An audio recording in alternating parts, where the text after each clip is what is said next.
Muy buenos días, bienvenidos a nuestro programa Ciencia es Cultura. Hoy nos unimos a la celebración del Día de Muertos. Para esto tenemos la presentación de la bioquímica del miedo presentada por la maestra Juana López Godínez, quien es coordinadora de tutoría en el Laboratorio de Microbiología de la División de Ciencias Naturales y Exactas. Muy buenos días, maestra Juanita, buenos días. Gracias, un gusto compartir un espacio sobre todo de divulgación científica y que podamos compartir ideas y continuar haciendo preguntas en cuestión de esta bioquímica del miedo. Muchas gracias. Gracias a los organizadores y por el espacio. Muy bien, maestra, pues puede iniciar su charla. Muy bien, muchas gracias. Pues bienvenidos a este espacio de miedo que seguramente vamos a disfrutar juntos. Sí, si me pasan la que sigue, por favor. El miedo tiene muchas connotaciones y muchas ciencias lo han estudiado desde su disciplina, ¿no? Por ejemplo, la psicología, la neurociencia, la misma biología básica, siempre se han preguntado esta emoción llamada miedo, cuáles son sus características, cuáles son sus mecanismos moleculares. Por aquí les tengo una definición del doctor Rafael Barbosa, y de la psicóloga Esmeralda, que ellos un poco más hacia la parte de la psicología nos dicen que es una emoción basada en una intensa sensación desagradable normalmente, y vamos a ver si es real esto de desagradable. Más adelante hablaremos de la bioquímica. Entonces este desagradable lo ponemos entre ahí remarcado un poco. Vamos a ver si lo podemos ver así. No, tal vez no todo el mundo lo ve así o lo siente así. Es provocada por una percepción de peligro. Aquí lo importante es que esta percepción de un peligro puede ser tanto real o puede ser irreal. Puede ser del presente, es decir, estarla viviendo ahora, haberla vivido en el pasado y seguir tan presente con el recuerdo, o bien adelantarnos en un escenario del futuro. Entonces tiene pues una connotación que definitivamente va a definir la conducta, las decisiones personales, porque forma parte de la vida de cada uno de nosotros, ¿no? Igual, si aunque ya haya pasado, puede continuar ese miedo bajo cierta circunstancia todavía con nosotros. Bueno, entonces, si nos dan la que sigue, por favor. Como yo les mencionaba, se han ido desde diferentes definiciones. Yo aquí traje dos, nada más dos, porque inclusive hasta filósofos han buscado definir esta emoción, pero les he traído dos por nuestra charla. La parte neurológica, porque voy a centrar un poco ahí, ya que voy a hablar de la bioquímica, que van a ser muchos neurotransmisores que nos van a poder primero permitir sentir el miedo y después tener una respuesta hacia esa emoción. Entonces, aquí en la parte neurológica tiene que ver entonces con el cerebro, tiene que ver con la activación de una parte del cerebro que se va a llamar amígdala cerebral. Ya veremos un poquito más adelante en qué consiste, y que esa activación de esa amígdala va a desencadenar esta respuesta al miedo. Claro, esto no es tan simple, es más complejo que solamente hablar de esta parte del cerebro. Y en la cuestión psicológica lo menciono porque es muy importante que cuando uno vive esta emoción del miedo, tarde que temprano o eventualmente lleguemos a una adaptación que el organismo, inclusive podríamos hablar hasta del organismo, no pensar solo en humano, ¿no? Sino cualquier ser vivo, que tenga una situación de estrés, una situación de miedo, ¿no? Una mal situación metabólica tal vez, pues puede llevarle a una situación de poner en riesgo al organismo. Y por supuesto hablaremos de ansiedad y angustia, que son, desde la parte psicológica, pueden ser características que se expresan durante esta emoción llamada miedo. ¿Sí? Nos vamos a ir a lo neurológico, pero sí quise un poquito tener esta parte de angustia y ansiedad que pueden llevarnos inclusive a los sentimientos, aunque eso es más subjetivo y no es fácil de medir, y por supuesto está relacionado con las emociones y no solo con el miedo, son todos los tipos de emociones positivas y negativas, pero que de alguna manera no es tan objetivo medir, al menos desde la ciencia, ¿no? La parte de los sentimientos. Pero que es importante porque pueden ir de la mano. Bueno, si pasamos lo que sigue, la siguiente diapositiva. ¿Cuántos tipos de miedo hay? Pues depende de los autores, depende de cuál es su visión. Aquí yo les traigo un ejemplo. Y nada más para mencionar, por ejemplo, este autor, el doctor Calisto, que ocupa este tipo de material, él, por ejemplo, nos habla del miedo innato. Entonces, un miedo innato es un miedo que hemos obtenido por cuestión evolutiva. Por ejemplo, el miedo a las alturas, ¿no? Es algo que de manera innata, a través de la evolución como seres humanos, está presente. Miedo a las alturas o a los sitios muy cerrados también puede ser un miedo que se ha obtenido. Por ejemplo, el intuitivo, miedo a la oscuridad. El intuitivo me dice que tal vez en la oscuridad hay algo desconocido y mi intuición me dice pues que puede haber una sensación de peligro y por lo tanto generarse un estímulo de miedo. Aunque para algunas personas tal vez esta parte de la oscuridad se hayan podido manejar desde pequeños y entonces no necesariamente para esa persona la oscuridad sea uno de los factores que puedan desencadenar el miedo. En el aprendido es algo que a través de nuestra vida personal vamos viviendo. Por ejemplo, si tuviéramos la mala fortuna de un asalto bajo ciertas circunstancias, pues aprendemos en ese momento o en esa circunstancia a evitar el mismo sitio, las mismas personas, si es que fue una agresión, porque hemos aprendido que tal circunstancia, que tal relación con tal persona puede llevarnos a una situación de agresión y claro, que nos va a causar miedo. Entonces, vuelvo a insistir, hay diferentes clasificaciones un poco por el origen de ese miedo. Inclusive hay quien dice, hay miedos útiles y hay miedos inútiles, ¿no?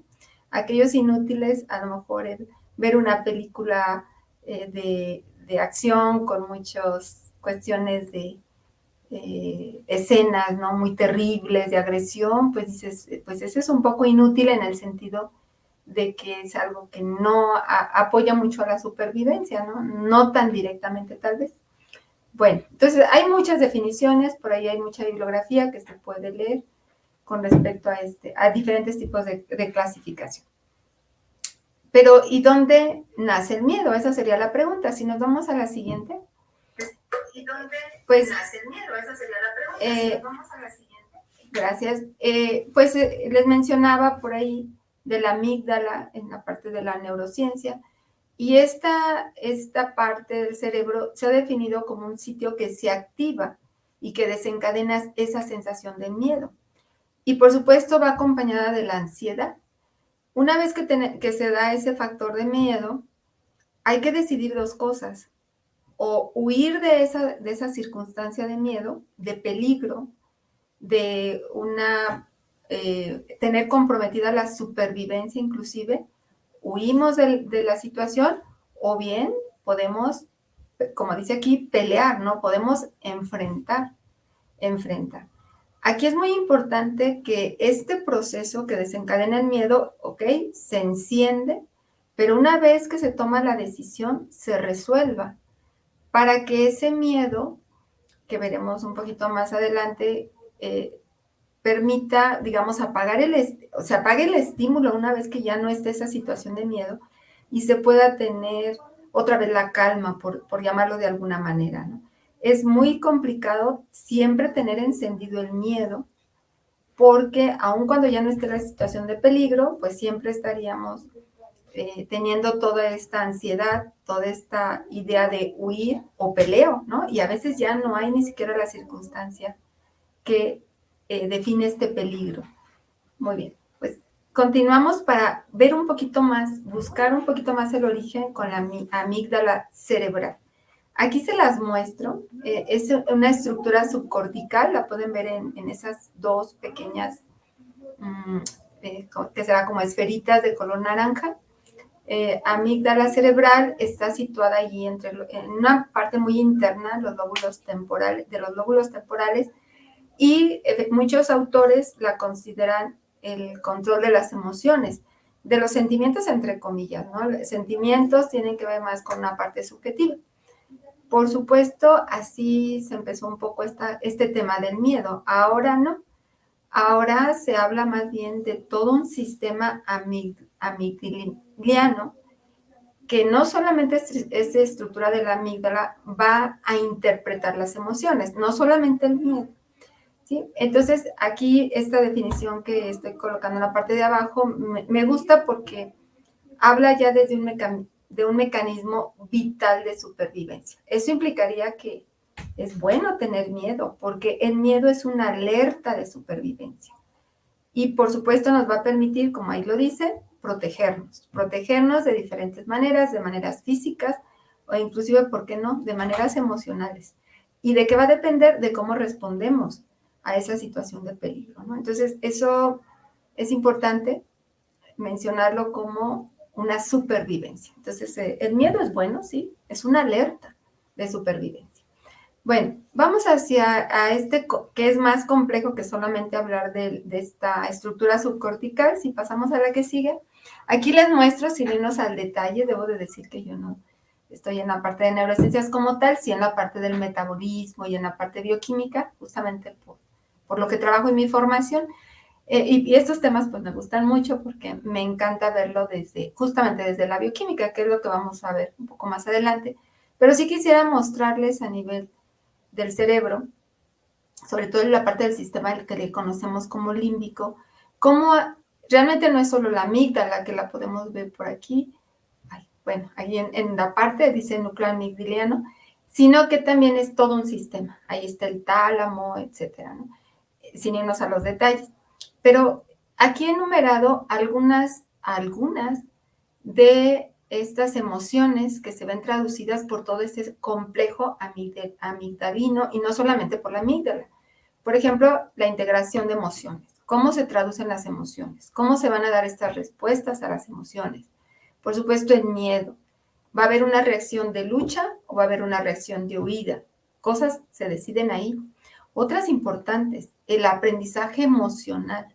Es decir, durante esa circunstancia, ¿qué aprendí emocionalmente? ¿Cómo lo traducí? ¿Cómo lo manejamos a través de esa experiencia? Hay también ahí memoria. Eso implica que la memoria nos ayuda a resolver de mejor manera situaciones tanto positivas como negativas, inclusive el amor, ¿no? Para poder tener la mejor respuesta por el tema al miedo, ¿no? Pero también la mejor respuesta al amor, al enamoramiento. Por supuesto, la regulación parte de la conducta sexual también, ahí está. La agresividad, la saciedad, esta leptina, que es una hormona que nos dice ya estamos saciados, pues ahí están sus sitios blancos, ¿no? Para tener esta respuesta de saciedad. Eso sí es muy parte del metabolismo, por cierto. Bueno, entonces, como pueden ver, es un sitio de decisiones, es un sitio de emociones y, por supuesto, de las respuestas a estas emociones. Muy bien, si nos vamos a la que sigue, aquí está más sencillo, mucho más sencillo que el anterior esquema, porque quiero hacer hincapié en la amígdala como un decodificador de emociones. No solamente va a decodificar las de amenaza, sino también puede decodificar las de tristeza, las de enamoramiento. Él está decodificando las emociones que le va a mandar, por ejemplo, el tálamo. Entonces, es el que decodifica. Sería como en una computadora, ¿no? Este software que decodifica este programa, ¿no? Que nos los lee. También puede almacenar estos recuerdos, igual que el hipocampo, también puede almacenarlos. Y finalmente el hipotálamo es esta parte de este complejo que nos va a activar la respuesta de lucha o de huida. ¿Y cómo nos la va a activar? Entre otras cosas, a partir de la expresión de neurotransmisores. Por eso este tema se llama bioquímica, porque vamos a hablar de esos neurotransmisores, bioquímica del miedo. Bueno, si pasamos a la que sigue, por favor, se han hecho experimentos desde las neurociencias donde a través de aprendizajes del miedo, es decir, situaciones de miedo condicionado, se obtienen imágenes como las que pueden ver aquí, donde se encienden, por llamarlo de alguna manera, o se identifican en tiempo real zonas que se encienden en el momento del miedo. Aquí hay varias del 1 al 7, y bueno, hay varias regiones. Yo quiero mencionarles básicamente 3, en su importancia, por llamarlo de alguna manera, en la respuesta al miedo. En el número 1, ustedes pueden verlo ahí, sobre todo en la primera imagen de la izquierda, ahí está un número 1. Esa se llama corteza cingulada. Esta es el mediador racional, es el que nos dice, sí, esto es una alerta. Efectivamente, tienes que centrarte en esta situación porque es una alerta, es un peligro. La ínsula, que es el número 2, lo que va a hacer, va a procesar la información que proviene de la amígdala. En ese sentido, es importante porque va a integrar la información y puede ayudarnos a predecir qué pasará. ¿Qué pasa si en este momento yo me aviento de un tercer piso, ¿no? ¿Qué puede pasar? ¿O qué pasará si en este momento me aviento del bungee? ¿Qué pasará? Entonces, está procesando información y como viene también de la amígdala y de los recuerdos, pues nos ayuda a predecir qué pasará. Y la corteza prefrontal, que la podemos ver en la posición 3, es muy importante, claro, los 9 sitios son muy importantes, pero elegí estos 3 un poquito por la secuencia, hacerla más fácil de seguir. La corteza prefrontal, esa nos va a regular las emociones, no solo del miedo, del enamoramiento, de la tristeza. ¿Por qué? Porque desde la parte racional nos va a permitir ofrecer soluciones a esa situación de riesgo. Es decir, es este cerebro racional, que algunos le llaman así, que a través de todo este registro de emociones, de todo este registro de la situación de riesgo, nos va a decir cuáles van a ser las posibilidades desde una parte racional. Por eso dice, ofrece soluciones cognitivas. Entre mejor estemos integrando la información, entre más conocimiento haya sobre el tema en el cual estamos en peligro, entre mejor preparados estemos, esta parte prefrontal tendría una mejor posibilidad de elegir una solución que nos permita la supervivencia dentro de una situación de riesgo o de miedo. Muy bien, entonces vamos a entrar ahora sí, si pasamos a la que sigue, justamente, ya que vimos este sistema, que no lo quise dejar de lado porque de ahí está el mensaje, ¿no? Y ahora vamos a ver cuáles moléculas, bioquímicamente hablando, van a participar en ese mensaje. Por ahí existen preguntas si todo esto que se enciende a nivel del cerebro fue primero y luego se dio la sensación de miedo, o al revés, ¿no? Primero fue el miedo y provocó todo este encendido de la parte neuronal. Bueno, esto es en cuestiones de milisegundos tal vez, ¿no? Entonces, son retos para identificar cuál es realmente el causal del miedo, o si lo que estamos viendo en respuesta neuronal ya es la respuesta misma. Bueno, entonces, ¿qué va a pasar? Pues sigamos con la historia. Vamos a seguir con la historia. Si pasamos a la que sigue, hay una serie de neurotransmisores que participan en las emociones, no solamente en el miedo, en el enamoramiento, en la tristeza, en la depresión, ¿no? Una falta de serotonina importante en la depresión, la melatonina en el sueño, en el descanso. Entonces, aquí van a ver también estos factores que se van a originar como una respuesta a la activación del hipotálamo, una vez que ya se dio este mensaje en el complejo amigdaliano. Ahora sí, el hipotálamo se va a encargar de encender mecanismos bioquímicos para la secreción de estos neurotransmisores, ¿no? Y que van a permitir la respuesta. Bueno, en el caso del miedo, les voy a mencionar la dopamina, la adrenalina con la norepinefrina, la oxitocina y el cortisol. Curiosamente, también son neurotransmisores que están en el enamoramiento.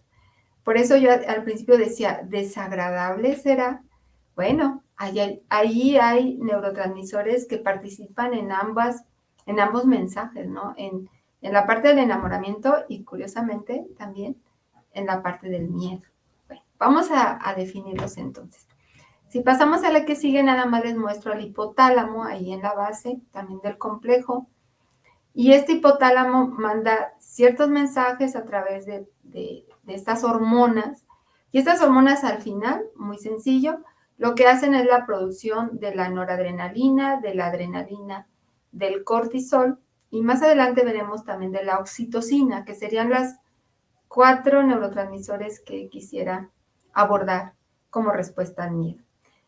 Bueno, iniciando con la adrenalina y noradrenalina, estas moléculas que por cierto provienen del aminoácido de tirosina, son muy importantes porque van a permitir los estados de alerta. O sea, tener adrenalina permite estar activo. De hecho, bueno, por ahí hay una canción, ¿no? Que nos gusta la adrenalina porque nos permite estar activos.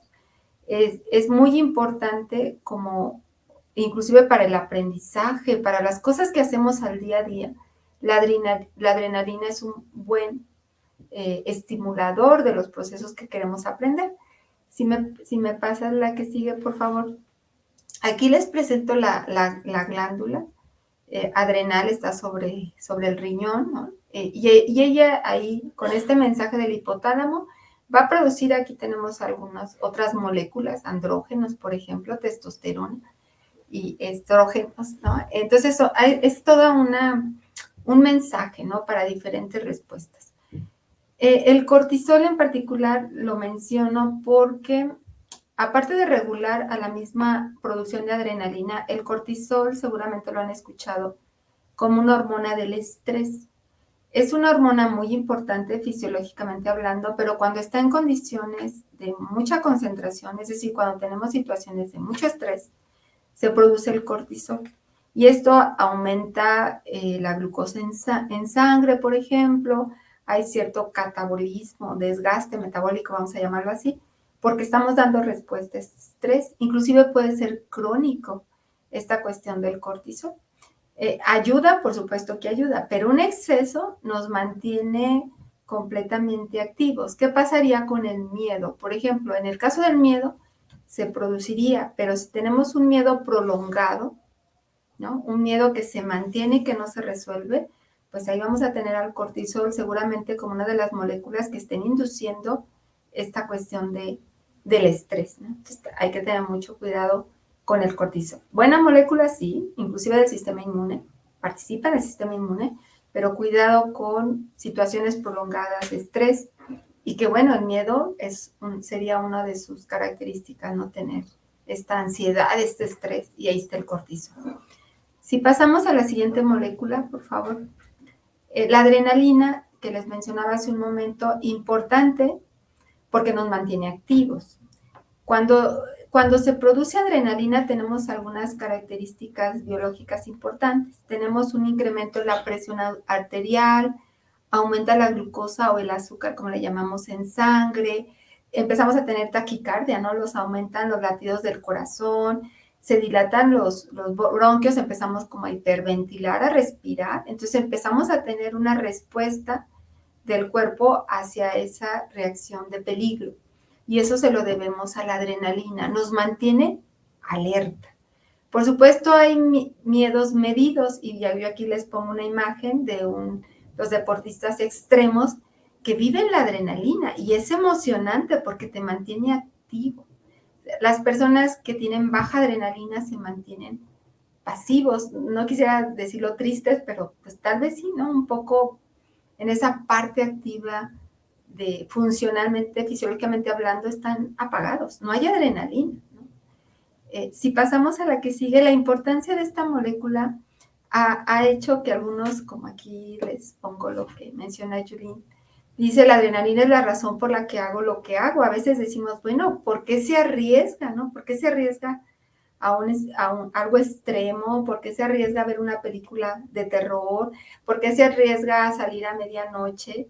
a una situación de riesgo, pues porque es adrenalina pura, y la adrenalina es una sensación de activación, es una sensación que nos gusta, nos mantiene vivos, ¿no? Y bueno, esta es una frase que me permití tomar y decir, ¿no? La adrenalina es la razón por la que hago lo que hago. A veces ni siquiera es bueno, el hecho o lo que estamos realizando, sino es por esa adrenalina, ¿no? Y por cierto, en el amor también, la adrenalina es un factor muy importante durante las etapas de enamoramiento, o sea, estás enamorado, estás activo y la adrenalina juega un papel muy importante en esa relación del amor, no solo del miedo. Bueno, yo les puse, si me pasas la que sigue, algunos otros datos. Ahora esta es la norepinefrina, que también es de esta familia de las catecolaminas. Ella también se produce y va a llegar a producir algunos efectos que les coloco en la siguiente diapositiva, si me la permiten. Activa el sistema simpático, esta norepinefrina, y la coloqué este esquema porque hay algunos que seguramente nos son conocidos cuando tenemos miedo. Se dilata la pupila, se inhibe la salivación, no tenemos saliva, se acelera el pulso cardíaco, no tenemos hambre, ¿no? Se inhibe la parte digestiva, o sea, todo está estimulado hacia salvarnos del peligro y hay estos puntos que se inhiben, por decirlo así, esta parte digestiva. Se estimula la glucosa, lo que yo les mencioné, necesitamos glucosa que proviene del hígado, quien regula los niveles de glucosa en nivel de sangre, porque necesitamos saber que esa glucosa como fuente energética nos va a ayudar al músculo, nos va a ayudar al cerebro a poder resolver, a poder huir, en todo caso, de esa situación de miedo. Otra es la relajación de vejiga, ¿no? Que también se puede dar en una situación de miedo, la salida o la excreción de orina. Entonces, ¿y por qué se dieron? Pues aquí lo tenemos. Es esta norepinefrina. Muy bien, entonces llevamos tres. Llevamos cortisol, llevamos adrenalina, también llamada epinefrina, y también tenemos la norepinefrina. Si pasamos a la que sigue, la siguiente es la oxitocina. La oxitocina posiblemente la han escuchado, también se le conoce como el neurotransmisor o la hormona de los abrazos. Esta oxitocina es una proteína y está su estructura, es un pequeño, realmente proteína pequeña. Es muy importante porque es la hormona del apego. Es la hormona que nos permite abrazar, es la hormona que nos permite estar cerca de los otros, la madre del hijo, ¿no? Se produce inclusive para cuando se amamanta un bebé, se produce oxitocina, cuando se abraza, se produce oxitocina, no solo con la pareja, sino con todos, ¿no? Hay que dar muchos abrazos para que se produzca oxitocina. Pero ella también, como lo pueden ver del lado derecho, reduce el miedo y la ansiedad. ¿Por qué? Porque ayuda a que se modulen estos circuitos neuronales que se encienden con el miedo. Entonces, es muy importante. Las personas que tienen miedo tienden a buscar empatía con las otras personas, es decir, a que se les cuide, ¿no? Es esa oxitocina que está fluyendo en un grupo que tiene miedo, se apoyan, se buscan para poder reducir esa ansiedad o esa sensación de miedo. Entonces, la oxitocina es muy importante para poder modular esa emoción de miedo, ¿no? Y se da mucho entre las personas que están en un mismo grupo bajo una situación de peligro. Si pasamos a la que sigue, aquí, por ejemplo, estoy colocando cómo una persona en situación de miedo produce oxitocina, necesita la empatía de los otros, y también las personas que están a su alrededor producen oxitocina porque quieren arropar esa sensación de miedo en el otro, ¿no? O por ejemplo, cuando hay una sensación, vamos a decir, un desastre natural, los humanos buscamos ese acompañamiento y esos miedos que tenemos en un desastre natural, claro que es importante la unión, el apego entre los humanos, y bueno, la oxitocina ahí juega un papel muy importante en poder ayudar a la persona que tiene miedo, ¿no? Entonces, así podemos, digamos, un poco entender por qué nos acercamos a esa persona, por qué le apoyamos, o bien nosotros, si tenemos miedo, cómo necesitamos la empatía del otro, definitivamente, ¿no? Bueno, seguimos. Entonces ya llevamos oxitocina, la cuarta, que son las 4 que les mencionaba. Una vez que hemos, al menos en lo general, observado esta dinámica de estas 4 neurotransmisores, aquí yo quise hacer algunas puntuaciones sobre el miedo. Por ejemplo, esta primera, miedo y ansiedad. ¿Es lo mismo tener miedo que tener ansiedad? La respuesta es no. Son diferentes. Y aquí, bueno, esta caricatura me ayudó muchísimo porque es muy sencilla, ¿no? El miedo tiene una causa específica. Puede ser una causa específica real o irreal, pero tiene una causa específica. Por supuesto, ya lo mencionaba yo, en el pasado, en el presente o en el futuro, pero es específica. La ansiedad no necesariamente es tan específica. Con frecuencia no sabemos por qué tenemos esa situación de ansiedad. Necesitamos la ayuda de los profesionales de las emociones, los psicólogos, inclusive los psiquiatras, para poder buscar, pues resolver en lo que se pueda esa ansiedad. En el caso del miedo es una alerta. En el caso de la ansiedad pueden ser pensamientos negativos en ausencia de una alerta, ¿no? Entonces, no hay necesariamente la causa establecida, pero hay pensamientos, sobre todo negativos, en el sentido de que algo no se resuelve y por lo tanto no puedo dar una salida a esa emoción, ¿no? El miedo va a variar de acuerdo a la cercanía del estímulo, es decir, podemos tener mucho miedo si yo tengo aquí la araña junto de mí o si nada más estoy observando la araña en mi pantalla del celular, bueno, puedo tener una sensación de miedo, sobre todo por una experiencia con algún arácnido, pero no la tengo ahí presente. Entonces también podemos decir, digamos, un grado de miedo diferente dependiendo de la circunstancia. En la ansiedad puede ser un estado constante. Inclusive podemos, si tenemos mucha dificultad en esta parte de la ansiedad, pues no resolverse y está constante. Por lo tanto, es crónica. Con el miedo esperaríamos que fuera momentáneo, es decir, que se presente esta situación de alerta, de peligro y se resuelva. Aquí lo importante también es que se resuelva de la mejor manera, ¿no? Lo que sí es importante es que normalmente, aunado al miedo, hay ansiedad. O sea, van de la mano. Son diferentes, pero van de la mano. Están siempre presente la ansiedad si hay una situación de miedo. Si no se resuelve, esa ansiedad queda ahí, igual que la sensación del miedo. Ok.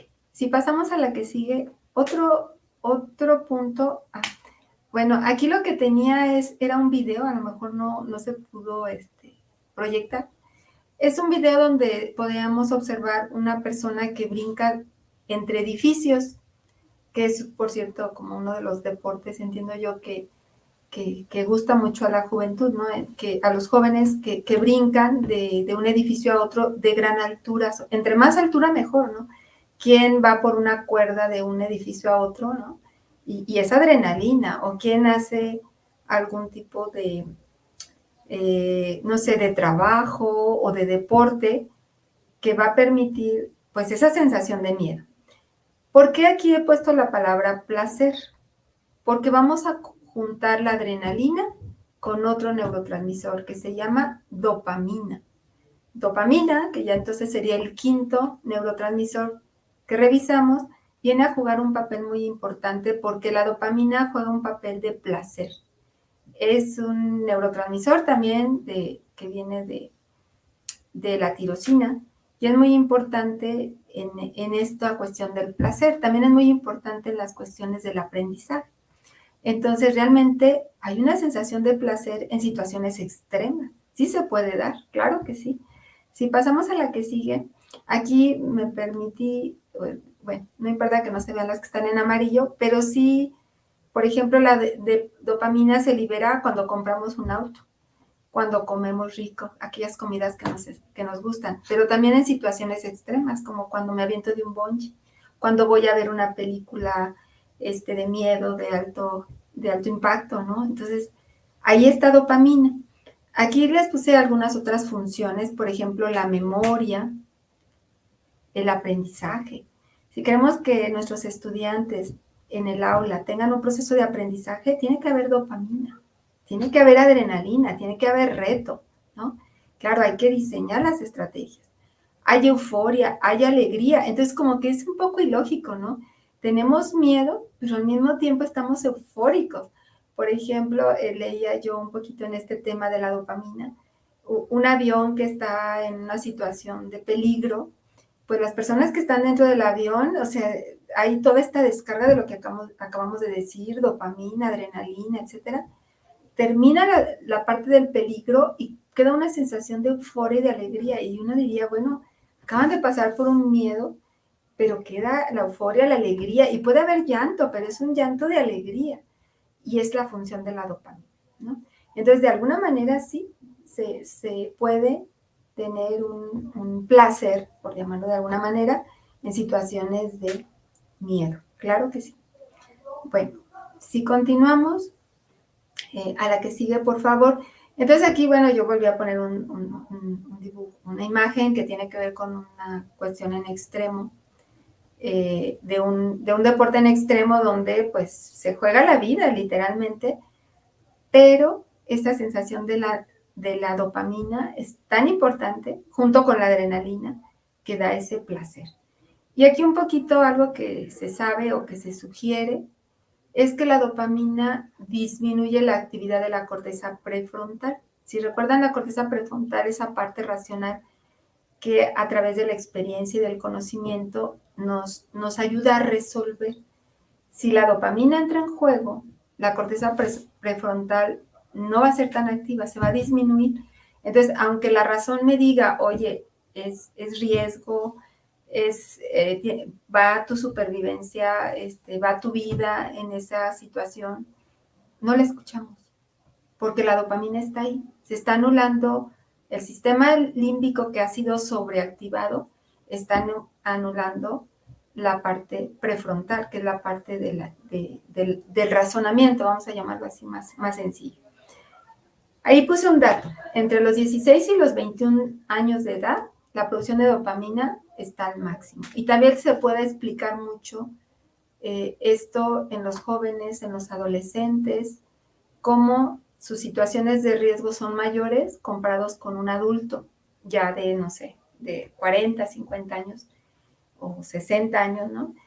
No sé, un joven a lo mejor aprende a manejar más rápido, pero puede hacer situaciones de alta velocidad con mayor riesgo que alguien que aprende a manejar a una edad más avanzada, porque ya hay cierta cuidado, ¿no? Ya tenemos más experiencia de las situaciones, ya tenemos más esas, ¿cómo decirle? Ese conocimiento para tener un razonamiento que no nos lleve a una situación de peligro grave. En cambio, a los 16 a los 21 años, la dopamina pues está en su más alta producción, ¿no? Y puede ser un factor importante si es que no hay un conocimiento previo, digo, no se lo vamos a dejar toda la dopamina, los jóvenes también pueden prepararse en aquello que van a, por ejemplo, un deporte en riesgo, pues revisar muy bien, conocer muy bien cuáles serían las consecuencias de ese reporte en riesgo y claro, decidir hacerlo, ¿por qué no? Pero siempre cuidando su sobrevivencia, ¿no? Bueno, muy bien. Pasamos a la que sigue. Y un poquito la corteza prefrontal, entonces, en ese sentido será el sitio donde está la valentía. Es decir, como es el sitio de decisión, es el sitio que dice o huyes del miedo o te enfrentas al miedo. Entonces, aquí tengo algunos autores que a través de realidad virtual pueden ayudar a las personas a aprender a controlar sus miedos, sobre todo cuando hablamos del pánico, que sería la patología del miedo. ¿Y por qué? Porque a través de realidad virtual hacen recuerdos que aquí estos autores le llaman recuerdos seguros y empezamos a entender a buscar entender y controlar estas emociones de miedo bajo ciertas circunstancias, ¿no? Pero lo está leyendo la corteza prefrontal, ya no se lo estamos dejando todo al sistema límbico, ¿no? Al sistema de las emociones o de las sensaciones. ¿sí? Entonces, entre mejor preparados, vuelvo a insistir, estemos en ciertas circunstancias de riesgo, esperaríamos tener mejor decisiones en la parte de la corteza prefrontal.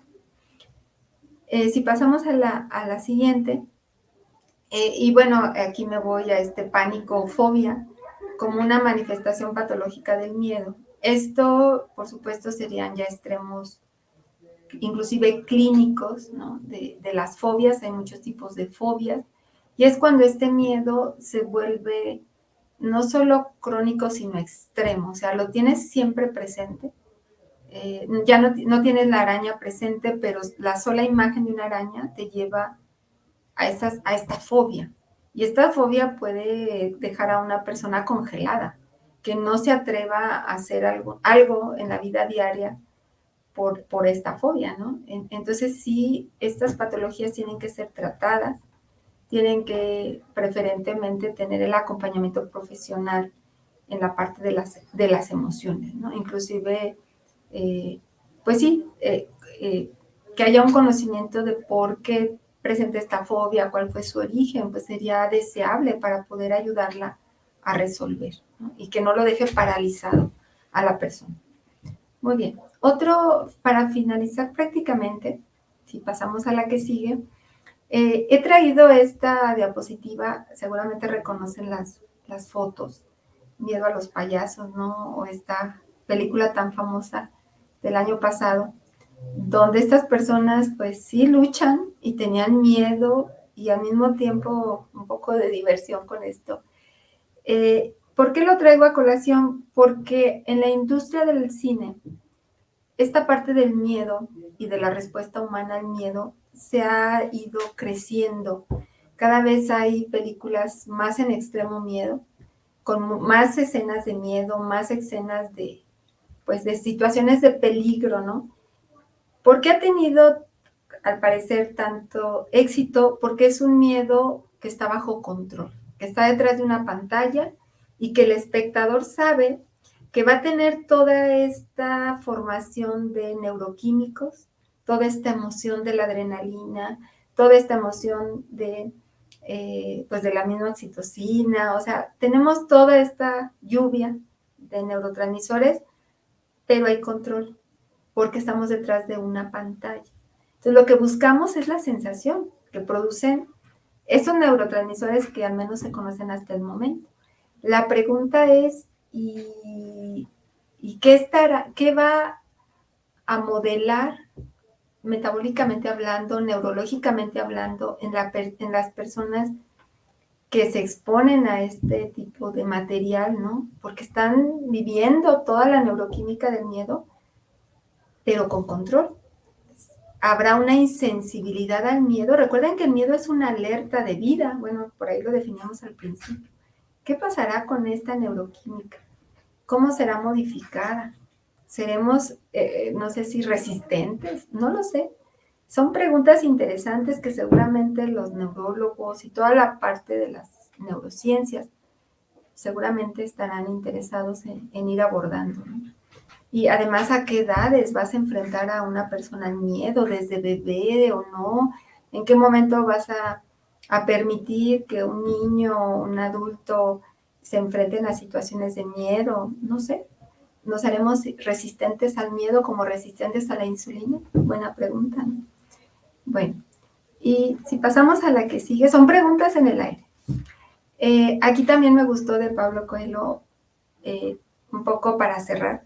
La adrenalina y el estrés de una aventura son mejores que 1000 días de paz. Y cierto, de alguna manera el miedo favorece esta respuesta de la adrenalina, del cortisol con la parte del estrés, y eso nos hace, por supuesto, tener emociones que son más divertidas que estar en un escenario de paz, como le menciona Pablo Coelho. Muy bien. Y creo, si no me equivoco, aquí también otra frase. Tu miedo termina cuando tu mente percibe que es ella la que crea ese miedo. ¿Cierto? En parte, nuestro cerebro, quien percibe esa situación, es quien, pues, por lo que hemos visto, juega un papel muy importante en la respuesta al miedo. Esa parte de que termina, pues es más compleja que solamente tratar de convencernos, ya que ya no tengo miedo, porque es un juego de muchas cosas. Digo, aquí no hablamos inclusive de los sentimientos, ¿no? De la resiliencia que tienen las personas hacia una situación de peligro y otras no. Para una persona esto es peligro, para otra no, porque esta parte es subjetiva. Entonces, no es tan fácil decirte, hasta aquí termina el miedo, están los recuerdos, está cómo lo resolví. Lo que sí es importante es que sea un aprendizaje para poder resolver mejor, eso sí. Y por supuesto, esos miedos del pasado que jueguen a nuestro favor, que no los estemos viviendo en el día a día, sino al contrario, que jueguen a nuestro favor como un aprendizaje de alerta, ¿no? Para poder resolver y que sean parte de nuestra, pues de nuestra humanidad, de nuestra persona, pero que ese miedo sea, vuelvo a insistir, una situación que se encendió, sí, pero que termina jugando a nuestro favor para responder en una alerta presente, real, esperando que no haya irreales, ¿no? Difícil, pero pueden haber las irreales, pero que se pueda responder de una manera adecuada, de la mejor manera donde la persona pueda sobrevivir, y no solamente en la parte física, sino en la parte emocional, ¿sí? Bueno, pues muchísimas gracias, esto es lo que quería compartir con ustedes, y bueno, pues aquí estamos, si por ahí hay alguna pregunta. Gracias, Manuel. Doctora maestra, le agradecemos tan interesante charla, y sí creo que es algo de que nos está pasando, ¿no? Comúnmente, ¿no? El estrés, los miedos, y creo que se incrementó a raíz de la pandemia, ¿no? Sí, así es. Bueno, no lo mencionamos aquí, pero hay otras enfermedades, como por ejemplo esquizofrenia y estas que tienen, bueno, empiezan con un origen, bueno, aparte del consumo de drogas, por supuesto, o alguna cuestión a nivel neuronal propia de la persona, y bueno, ahí se van sumando, ¿no? A estas situaciones de miedo, así es. O sea, puede ser tan complejo como las fobias o más complejo como cuestiones ya Sí, muy graves. o muchas veces que uno no sabe lo que trae, ¿no? Nomás sientes así como que una sensación de angustia, ansiedad, ¿no? Pero Sí, no sabemos el motivo, la causa, ¿no? así es. Y hay que pedir apoyo, ayuda. Ayuda a los profesionales de la salud de las emociones. Así es. Sí. Maestra, ¿nos puede decir cuál es la importancia del miedo entre los humanos? Como estábamos un poco mencionando al principio, es una alerta de supervivencia. Entonces, tener miedo nos va a ayudar como personas a estar alertas y tener un cuidado en nuestra conducta, en nuestra manera de resolver situaciones de riesgo. Entonces, el miedo nos entrena. Yo creo que es muy importante, es como un deportista, ¿no? Tiene que tener un entrenamiento. Entonces, yo creo que si lo vemos como un entrenamiento, como una parte positiva a mi formación, necesito tener estos conocimientos para no estar en riesgo. Por ejemplo, COVID, hablando de SARS-CoV-2, ¿no? Hay quien dice, pues no quiero conocer nada del tema porque no quiero tener miedo, pero eso no resuelve nada, porque puedes tener miedo por datos que no son reales. Entonces, mejor conocemos la situación de una manera adecuada, científica, con lecturas adecuadas, ¿no? De verdad, con los conocedores del tema, y poder crear un conocimiento que me ayude a salvaguardar mi vida. Y entonces ese miedo no sea irracional, y ese miedo no me diga, no voy a poder resolver y me voy a enfermar y no va a haber bueno, voy a estar en peligro de muerte o cosas así. Entonces yo creo que ese es un buen ejemplo en esa importancia de reconocer al miedo, que me tengo que preparar para estas situaciones de peligro que como de manera individual o de manera grupal reconocemos. Entonces, ahí su importancia. Uh-huh.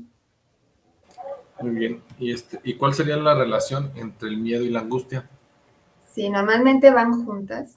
El tener miedo me va a llevar de la mano a tener esa angustia, pero esa angustia o esa ansiedad, vamos a llamarle tal vez una palabra más general, ansiedad, van juntas, van juntas. Entonces, si quiero resolver el miedo, seguramente cuando estoy con el psicólogo o cuando estoy con el neurólogo, hay que ver esa parte de la ansiedad, con el psiquiatra.